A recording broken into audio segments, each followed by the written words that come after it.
بعضی از آقایون از یک نگرانی صحبت میکنن که ما در حالت عادی سالم هستیم، نوزمون طبیعی بوده و کارکرد رضایت بخشی از نظر جنسی داشتیم. اما زمانی که یک بار پیش یک خانم خیابونی رفتیم، نعوزمون رو از دست دادیم و یا حتی بدون نعوز دچار انزال زودرس شدیم. چرا؟ نکنه من مریضم، نکنه مشکلی دارم، نکنه از مرد بودن افتادم، چی شده؟ به خاطر پرتکرار بودن این سوال تصمیم گرفتم که توی این ویدیو این مسئله رو بررسی کنم. پس با من همراه.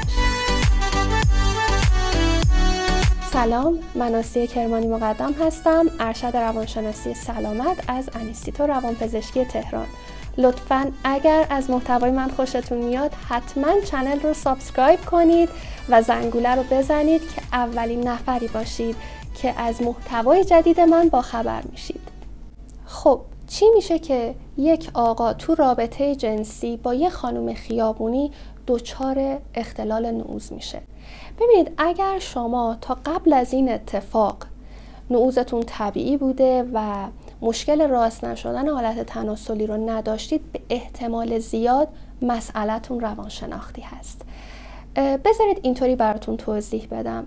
وقتی که شما سراغ یک خانم خیابونی میرید، اون خانم شما رو نمیشناسه و شما هم طبیعتا شناختی ازش ندارید.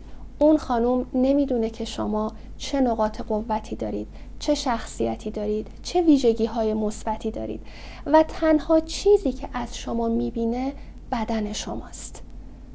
و این موضوع میتونه یک آقا رو به شدت دچار اضطراب کنه، چون از طریق عملکرد جنسیش هست که میتونه بگه که چی توی چنته داره و یه سری نگرانی ها از ذهن یک آقا میگذره که نکنه خوب نباشم، نکنه انزال زودرس داشته باشم، نکنه فکر کنه بیورزم.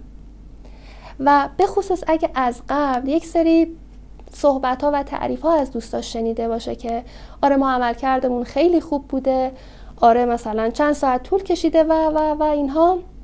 حالا کاری ندارم که بعضی از آقایون تو این زمینه بلوف میزنند، اما خب به هر حال این افکار و این صحبت هایی که از ذهن میگذره یک آقا رو دچار اضطراب میکنه و اضطراب دلیل اصلی اختلال نعوز هست و شما میبینید که اصلاً به اون حدی که میخواید نمیرسید و یا حتی بدون نعوز دچار انزال زودرس میشید. پیشنهاد میکنم ویدئویی که در بالا قرار میدم و مربوط به دلایل روانشناختی اختلال نعوز هست رو حتما تماشا کنید. بعضی هم هستن که بار اولشونه که میخوان رابطه جنسی رو تجربه کنن و یا حتی میخوان ازدواج کنن و میان با یک خانم خیابونی رابطه برقرار میکنن که تست کنن که ببینن از نظر سلامتی مشکلی دارن یا نه. من اصلا این موضوع رو بهتون توصیه نمی کنم، به خاطر اینکه اون فشار و اضطرابی که تحمل میکنید باعث میشه که نتونید عملکرد واقعیتون رو نشون بدید و چه بسا اختلال نعوز رو تجربه میکنید. دلیل بعدی که توصیه میکنم این کار رو انجام ندید این هست که شما با ارتباط با این افراد خودتون رو در معرض بیماری‌های مقاربتی قرار میدید.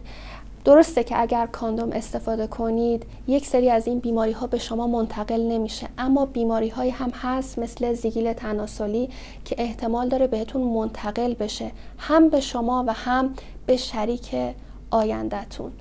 مورد بعد اون تصور اشتباهی هست که آقایون از رابطه جنسی با یک خانم خیابونی یا یک غریبه دارن که اکثرا این تصور اشتباه به خاطر تماشای فیلم های پورن هست.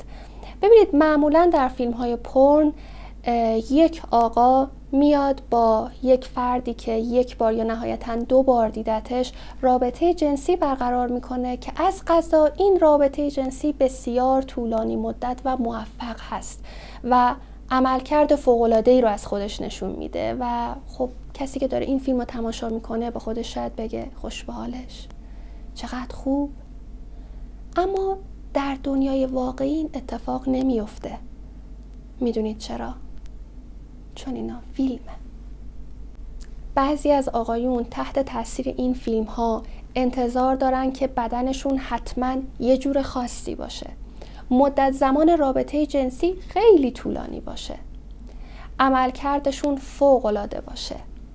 اما خیلی از اوقات اینها توی دنیای واقعی اتفاق نمیفته و وقتی فرد میخواد این رابطه رو برقرار کنه میبینیم که یا دچار اختلال نعوذ میشه یا بدون نعوذ دچار انزال زودرس میشه و یه سری مشکلاتی براش پیش میاد که انتظارش رو نداره.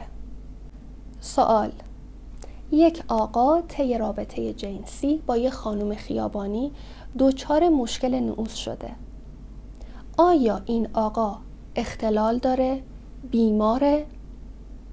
جواب: به احتمال زیاد مشکل جدی وجود نداره. حالا راه حل چیه؟